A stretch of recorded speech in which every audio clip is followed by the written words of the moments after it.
everybody. Good afternoon. Hopefully, you've had a good long weekend. We'll have another one coming up next weekend. Since these are Tuesday, Thursday classes, it won't really interfere.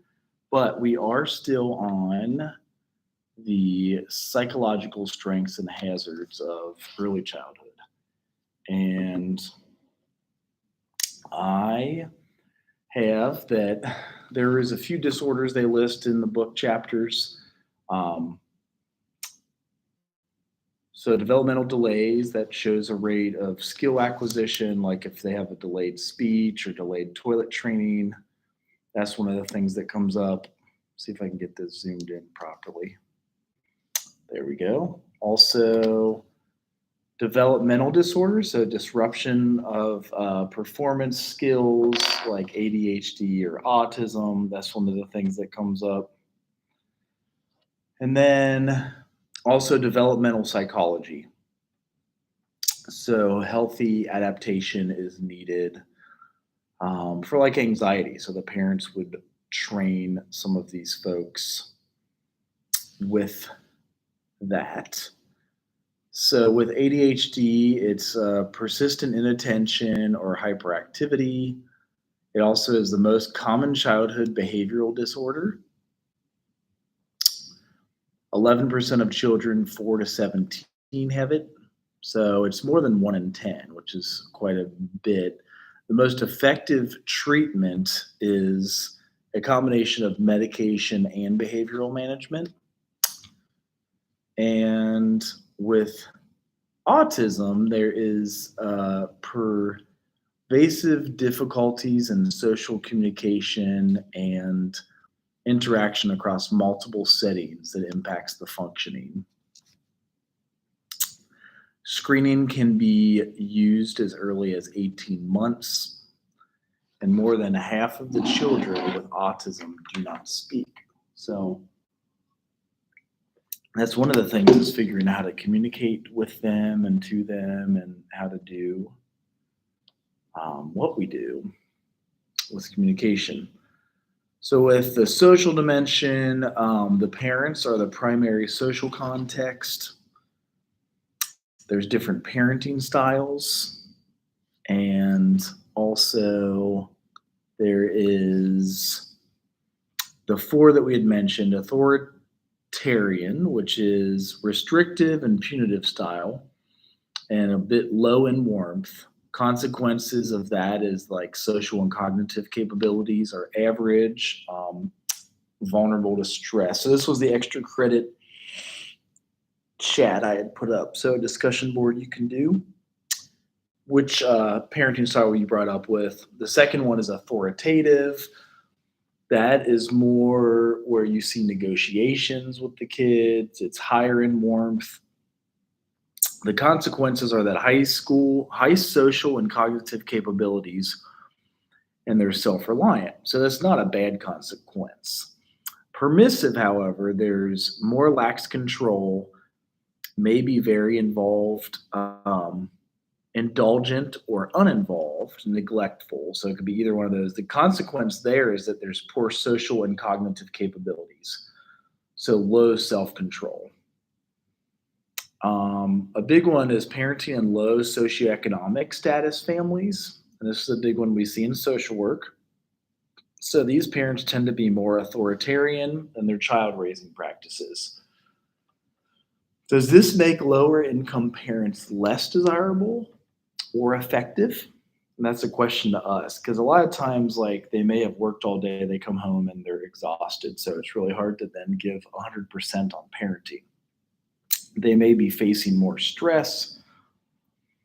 Many mothers are young and may not have received adequate prenatal care, thus the babies are more difficult to care for.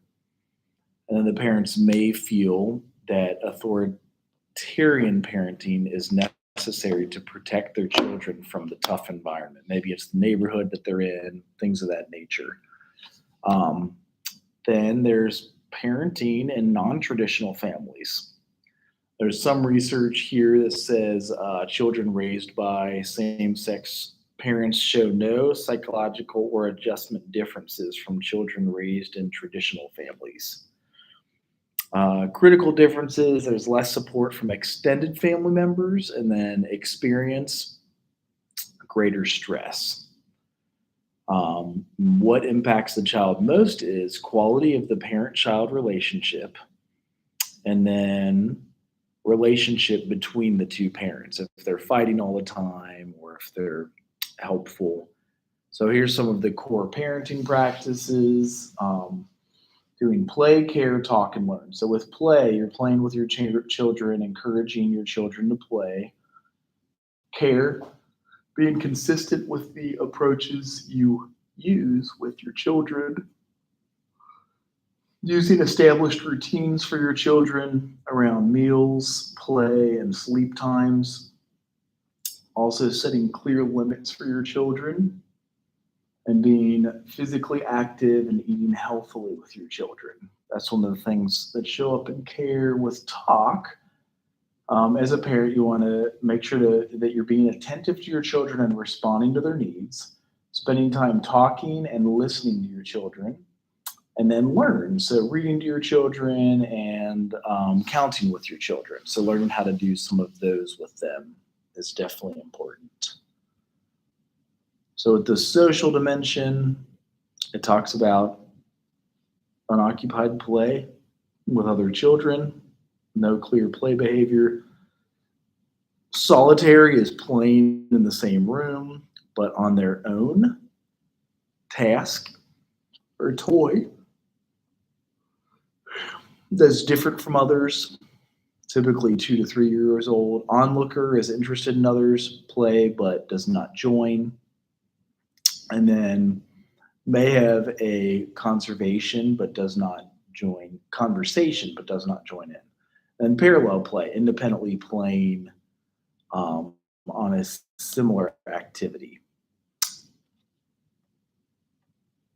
as others that are close to them but does not play with others. They might mimic their actions. The associative play mentioned here in chapter 5 is playing with others, but each child acts independently, although they may borrow or lend toys or imitate others in the group. It's not coordinated or organized, interested in the person playing, not that person's activity. Then cooperative play is goal-directed play, may have different roles. So example there is like playing house, and that happens at like 5 years old. The same with associative play. See if I can also get a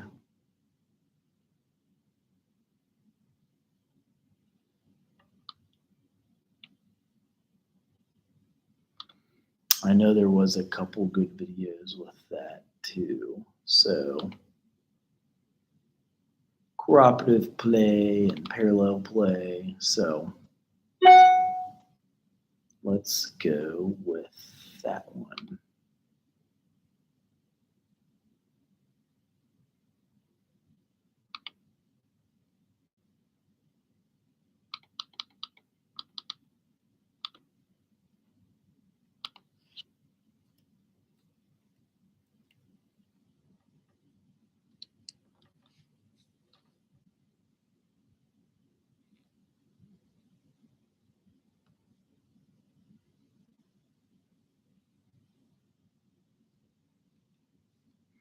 And play is important. This is where they learn a lot about the stuff that they're doing.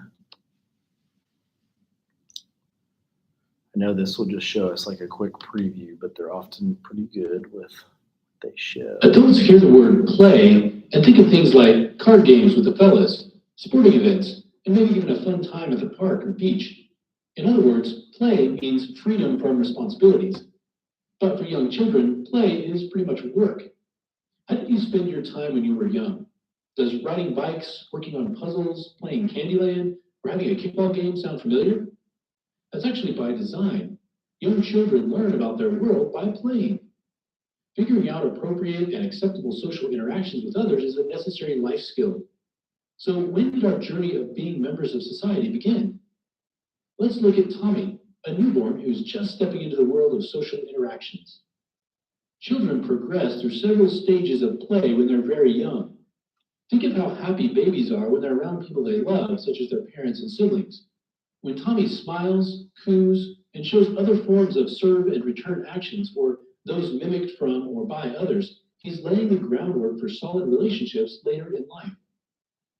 By the time Tommy gains motor control and is able to grasp objects, he'll explore alone or engage in solitary play, even if there are peers or other children and adults present. Tommy will also show what is called onlooker behavior, a time during which he'll watch other children more carefully and take note of their play behavior. In the next stage, parallel play, Tommy will play near or next to other children without interacting. This typically occurs around 2 years of age. We'll take a closer look at this later. Following parallel play, Tommy will move into associative play.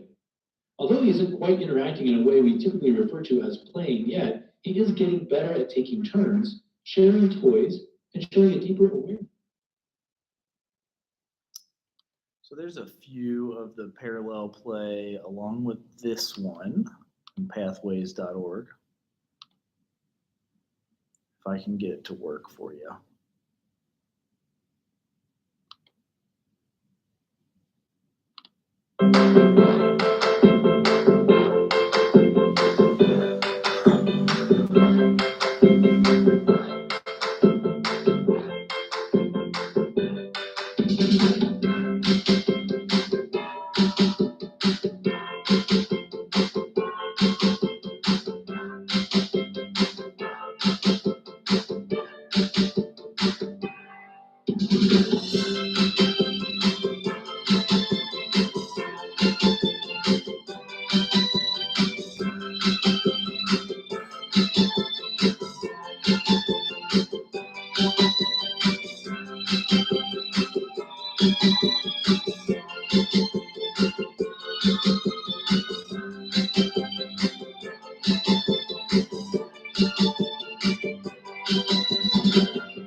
So those are the 6 listed forms of play, which this one even lists that there is 11 ways to play in the teachstarter.com. So there's several different opinions on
after the collapse, but it's going to be after people are eating like shoe leather, and, post-depression kind of buy-up. whatever. Right, yeah, that's, I am, let's see if this, oh shoot, let's see if this goes, okay, there. It's parallel play.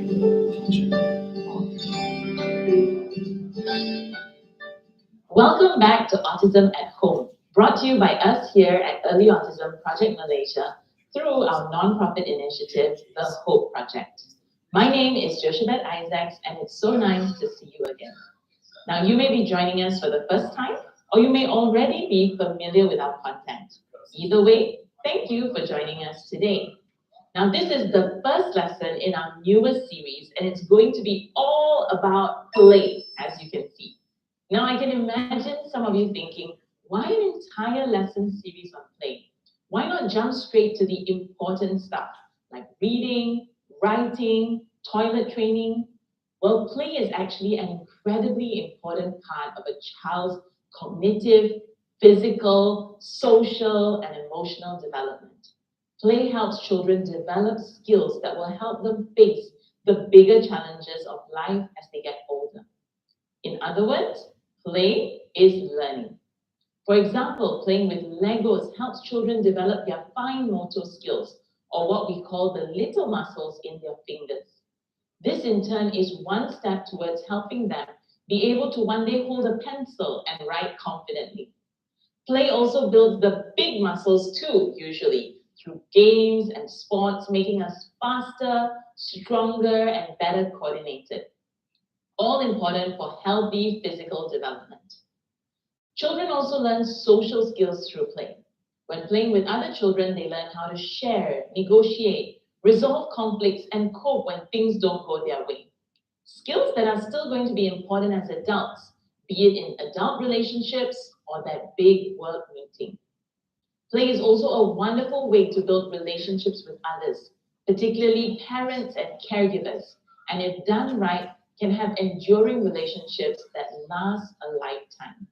The sheer variety of play also allows our children to be exposed to music and potential future hobbies, giving them an early way to explore interests they could pursue further in the future. And perhaps above all, play is fun. It creates a lot of simple joys and cherished childhood memories, setting a child up for healthy adult development from the start. Now, when it comes to children on the autism spectrum, particularly, learning how to play is important for three main reasons. Learning play activities so they can play with other children, developing appropriate ways to replace self-stimulatory behaviors, and also occupying their time independently to give parents some space or a bit of a break. The reality for children with autism is that many do not know how to play, at least not in the typical way we expect play to look like. Instead, a child with autism's version of play may involve lining up toys in exactly the same pattern again and again, rolling a car back and forth and staring at the wheels repeatedly, or perhaps tipping all the toys out of a box. Now, why is typical play so difficult for children with autism? For one, children with autism may struggle with engagement. This is sometimes called joint attention, which is being able to focus on the same thing as someone else. If we're unable to focus on the same thing together, it can be very hard to imitate or copy someone else teaching us something. Imagine trying to teach a child where the triangle goes in a shape sorter, but they're not even looking or paying attention to copy us. Secondly, some children with autism find imaginative play difficult. Think pretend tea parties, treasure hunt, police and robbers. All these games require the ability to pretend that something is something else. For example, that plastic tea party food is real food. While not all play is imaginary play, being able to play imaginatively indicates a child who can use their language to create stories, plan, and problem solve. Third is difficulty in social communication skills. It can be hard to play along with someone if we can't read their intentions and emotions clearly, follow along when the rules change, or come to a compromise when we need to. So, can children with autism learn to play successfully? The answer in many cases is yes. The bigger question, though, is how? Now, let's go back to the building blocks of learning and take a look at the foundational core skills, particularly attention and imitation. Now, many children with autism initially struggle in this area. They may not be interested in a toy or activity. They may have fleeting attention or even obsessive interest in only very specific things. So this takes us down to building motivation, which in turn will impact cooperation. In other words, the child's willingness to cooperate with us to learn new types of play. Therefore, when teaching play, ensure these four foundational skills: motivation, cooperation, which in turn strengthens imitation and attention. These four have to be all strong and always in the back of your mind. Play, just like learning to talk, read, or brush teeth, is a skill and can be taught as long as it is broken down, reinforced, and has sufficient practice. Before we get started on teaching a child with autism how to play, it's important to understand what the typical developmental milestones of play are. These are the stages of play a typical child will go through as they grow older. For example, how they play as babies versus when they're 4 or 5 years old. Knowing about the developmental milestones of play allows us to firstly identify what stage our child is at and what stage we want to try and get them to as much as we can. So there are roughly 6 stages of play: unoccupied play, solitary play, onlooker play, parallel play, associative play, and cooperative play. A typical child would usually have gone through all 6 stages of these plays by the time they're 4 years old and above. Now let's get a better idea of what these stages look like. From 0 to 3 months, a child is engaging in unoccupied play. Really because, well, they're still a baby. At this stage of life, they're simply moving their arms and legs around, starting to learn about how their body moves, which is going to set the stage for playing in the future and with others. For much of the first 2 years of their life, a child will largely be doing solitary play, meaning they're happy to play on their own and are not yet so interested in playing with other children. This stage is still very important though, as this is where a child learns to occupy themselves. Around the point of 2 years old, they start to become onlookers in play. Now they haven't begun playing with other children yet, but are slowly starting to watch other children play.